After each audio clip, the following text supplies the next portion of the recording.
आज की इस क्लास में हम लोग देखने वाले हैं structure of cells. So hello everyone, मैं वरुण। आज की क्लास में हम लोग देखेंगे स्ट्रक्चर ऑफ सेल। देखिए, अगर एक सेल होता है तो उसमें बेसिक 3 स्ट्रक्चर प्रेजेंट होते हैं। अगर मैं आपको एक बेसिक सेल बनाऊं तो ये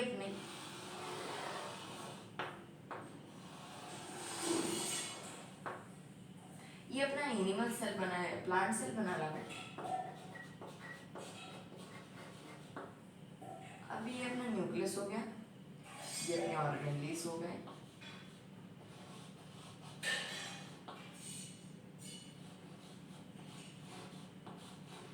देखिए, सेल में अगर मैं कहूँ तो ये सेल वॉल है, CW से, ये सेल मेम्ब्रेन, CN से। ये अपने हो गए ऑर्गेनल, सेल ऑर्गेनल। ये अपने हो गए न्यूक्लियस। ये हो गया अपना प्रोटोप्लाज्म और साइटोप्लाज्म। तो मैंने क्या देखा कि सेल के एक अंदर चार बेसिक कंपोनेंट होते हैं, बहुत ज़्यादा ही जरूरी होते हैं। सेल में अगर वो प्रेजेंट होंगे तो सेल अच्छा फंक्शन कर पाएगा। सबसे पहले अपना आता है सेल मेम्ब्रेन और सेल वॉल, और दूसरा आता है अपना न्यूक्लियस, तीसरा आता है अपना साइटोप्लाज्म और सेल ऑर्गेनल। सेल ऑर्गेनल अलग है, साइटोप्लाज्म अलग है। ठीक है, अब हम थोड़ा स्टार्ट करने वाले हैं सेल मेम्ब्रेन से।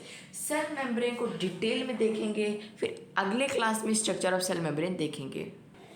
हाँ, तो जो अपना सेल मेम्ब्रेन होता है, देखिए सेल मेम्ब्रेन जो है अपने सेल की आउटर कवरिंग है। जैसे अगर एनिमल सेल की आउटर कवरिंग और प्लांट सेल की इनर मोस्ट कवरिंग है। एक एक्स्ट्रा पॉइंट है, लिखना चाहेंगे तो एग्जाम पॉइंट ऑफ व्यू से लिख सकते हैं। देखिए, also known as plasma membrane, इसे प्लाज्मा मेम्ब्रेन या प्लाज्मा लेमा भी कहा जाता है। प्लाज्मा लेमा, ठीक है, ये 2 टर्म याद रखिएगा। Present in animal and plant cell. देखिए, प्लांट सेल के अंदर प्रेजेंट होता है, एनिमल सेल के बाहर प्रेजेंट होता है। ये आपको याद रखना रहेगा। देखिए, अगर ये प्लांट सेल है अपना, पहला ये CW यानी सेल वॉल, दूसरा है सेल मेम्ब्रेन। अब ये एनिमल सेल होगा, ये तो आउटर मोस्ट कवरिंग है सेल वॉल मेम्ब्रेन। ठीक है, ये याद रखिएगा।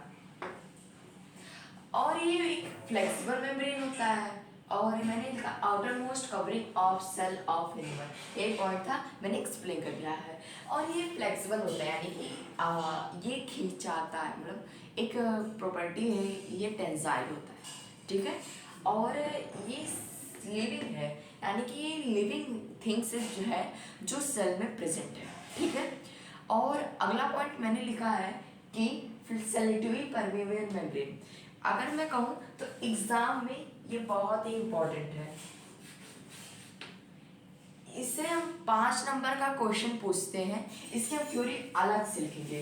देखिए, प्लाज्मा मेम्ब्रेन को सेलेक्टिवली परमेबल मेम्ब्रेन इसलिए कहा जाता है क्योंकि वो जो टॉक्सिक मटेरियल होते हैं, यानी कि अगर वो थिंग्स जो अपने सेल को ठीक नहीं लगती, जैसे वो कंपोनेंट्स जो हार्म करते हैं सेल को, उसे सेलेक्ट करके बाहर भेज देती है, और जो अच्छे कंपोनेंट्स होते हैं उन्हें अंदर टेक करती है। इसी प्रॉपर्टी को है प्लाज्मा मेम्ब्रेन की, जिन्हें हम कहते हैं सेलेक्टिवली परमेबल मेम्ब्रेन। इसकी एक थ्योरी रेस्ट लिखते हैं, फिर उसके बाद बताते हैं। तो हमने एक्सप्लेन किया कि why plasma membrane is called selectively permeable membrane. देखिए, हमने तो बताया था कि वो एडिबल पार्ट को, यानी कि यूजेबल पार्ट को अंदर भेजती है, और जो वेस्ट पार्ट होते हैं, जैसे वेस्टेज होते हैं, उन्हें बाहर भी निकालती है। देखा, हमने लिखा है select the useful materials and out inside the cell. देखिए, मूव कर देता है जो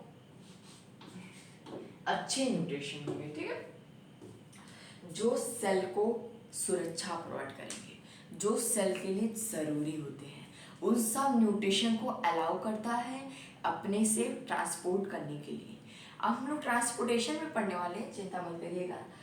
allows wastage product to move outside of the cell. जो वेस्ट प्रोडक्ट होते हैं, जैसे कि कुछ वेस्ट प्रोडक्ट होते हैं जो कि ऑर्गेनीज द्वारा प्रोड्यूस किए जाते हैं, उन्हें बाहर फेंकने के लिए भी वो अलाउ करता है, ठीक है। अपना थर्ड पॉइंट है do not allow the harmful material inside the cell. यहाँ हमने इनसाइड लिखा है, यहाँ हमने आउटसाइड लिखा है। इनसाइड देखिए, अलाउ नहीं करता वेस्ट प्रोडक्ट को अपने अंदर आने के लिए, नहीं करता अलाउ।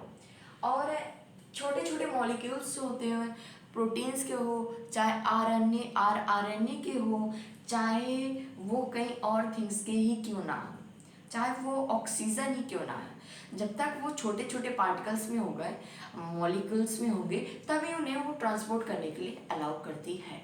इसीलिए हम लोग कहते हैं, हमने कहा है अलाउ स्मॉलर मॉलिक्यूल, छोटे छोटे मॉलिक्यूल को अलाउ करते हैं। देखिए, do not allow large molecule of proteins and other things. देखिए, जो मॉलिक्यूल्स प्रोटीन्स के होते हैं, जब तक वो अमीनो एसिड के चेन में टूटे नहीं होते हैं, स्मॉल पार्टिकल्स यानी मॉलिक्यूल्स में जब तक टूटे नहीं होते हैं, तब तक प्लाज्मा मेम्ब्रेन उन्हें अलाउ नहीं करती कि अपने अंदर जाने के लिए।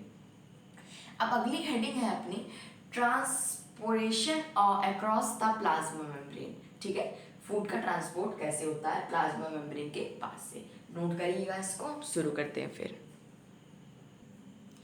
अब हमने कहा था कि transportation of materials across the cell membrane.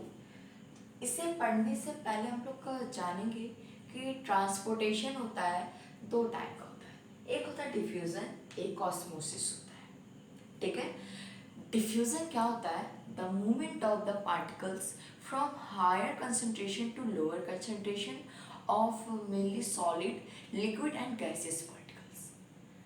देखिए, जो अपना ये होता है डिफ्यूजन, लिखा हमने note, diffusion osmosis are both occurs from higher concentration to lower concentration. जिसमें जिस तरफ, अगर मान लीजिए ये सेल मान लीजिए, अगर इसके बाहर फ्लूइड का कंसंट्रेशन जाता रहेगा तो फ्लूइड अपने अंदर लेकर घूम जाएगा, यही ट्रांसपोर्टेशन है। तो डिफ्यूजन होता है substance like solid, liquid and gas across the membrane, mainly gas.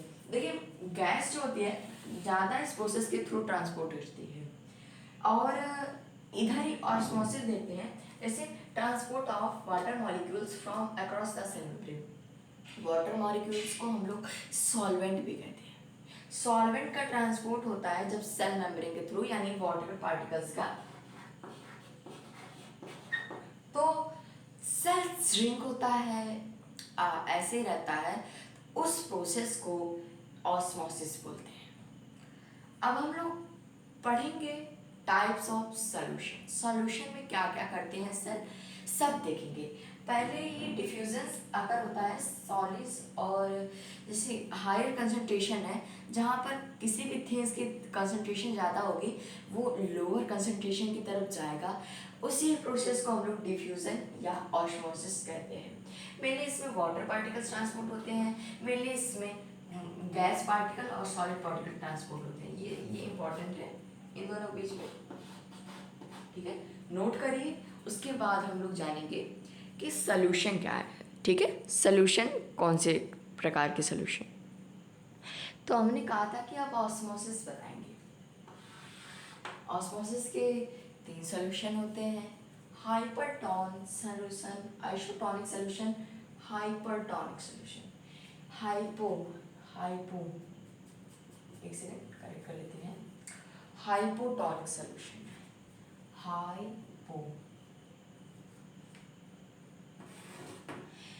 जब मीडियम जैसे सेल में वाटर कंसंट्रेशन अगर कम हो, अगर सेल में देखिए यहाँ पे वाटर कंसंट्रेशन कम है और उसके सेल के बाहर वाटर कंसंट्रेशन ज़्यादा है, ये वाटर का कंसंट्रेशन, तो क्या करेगा सेल अपने अंदर पानी खींच लेगा। सेल अपने अंदर पानी खींच लेगा तो ये फूल जाएगा स्वॉलन, ठीक है। ये किस प्रोसेस से पानी इसका है, उसका नाम है इंडोऑस्मोसिस। यहाँ इंडोऑस्मोसिस लिखिएगा, ऑस्मोसिस के थ्रू पानी खींच लेता है। अब इसमें जो होता है डाइल्यूटेड सोल्यूशन करता है, क्योंकि यहाँ पर जो कंसंट्रेशन है वाटर का ज़्यादा है, तो इसीलिए डाइल्यूटेड सोल्यूशन है। बाहर ज़्यादा है, अंदर कम है, तो इसीलिए डाइल्यूटेड सोल्यूशन है। अब water move inside the cell, water जब अंदर सेल आ जाएगा तो इसी पे अंदर आ जाएगा, तो इसी पे सेल स्वॉलन हो जाएगा, यानी फूल जाएगा। तो इसी प्रोसेस को हाइपोटोनिक सोल्यूशन में यही प्रोसेस डन होती है। यही देखिए आइसोटोनिक में क्या होता है कि इक्वल कंसंट्रेशन होता है, जैसे बाहर पानी के, जैसे यहाँ पे सेल है, इसके बाहर भी इतने मॉलिक्यूल वाटर के, अंदर भी इतने मॉलिक्यूल वाटर के, तो इसमें कोई चेंज नहीं होगा। ये डाइल्यूटेड सोल्यूशन है, तो ये नॉर्मल सोल्यूशन है, इसमें नो मोर मूवमेंट। यहाँ पे सेल अंदर का वाटर जो है वो मूव करके इनसाइड चला जा रहा है, यहाँ पे कुछ नहीं होगा, वैसे ही नो चेंज होगा, वैसे ही वैसे ही पड़ा रहेगा। अब यहाँ पर ये हाइपरटोनिक सोल्यूशन जो है, यहाँ पर जो वाटर का कंसंट्रेशन है, बाहर जो वाटर का कंसंट्रेशन है वो कम है, ठीक है, तो इसे हम लोग कंसंट्रेटेड सोल्यूशन कहेंगे, ठीक है। कंसंट्रेटेड सोल्यूशन का मतलब यहाँ पर जो है वो वाटर का जो मॉलिक्यूल है वो ज़्यादा है, इसलिए हम लोग कंसंट्रेटेड सोल्यूशन कहते हैं। Water move outside the cell, देखिए वाटर जो होगा जो इस सेल में भरा होगा, ये बहुत हट्टा कट्टा फूला सेल है, ये बाहर चला जाएगा, ठीक है, और उसके बाद ये सेल डूब जाएगा, यानी सेल नीचे हो जाएगा, श्रिंक हो जाएगा। इसे हम लोग कहते हैं, इस प्रोसेस को यहाँ लिखिएगा एक्सोऑस्मोसिस, ठीक है। अगर मैं कहूँ इसकी एक स्पेशल एक्टिविटी आप लोगों को करना है, हम बाद में बताएंगे, ठीक है। आज के लेक्चर में हमने हाइपरटोनिक, आइसोटोनिक और हाइपोटोनिक सोल्यूशन को हमने कवर किया। अगले लेक्चर में हम लोग मिलेंगे स्ट्रक्चर ऑफ प्लाज्मा मेम्ब्रेन, उसके बाद प्लाज्मा मेम्ब्रेन की करें देंगे छुट्टी। Thank you, very happy learning and bye bye, thank you.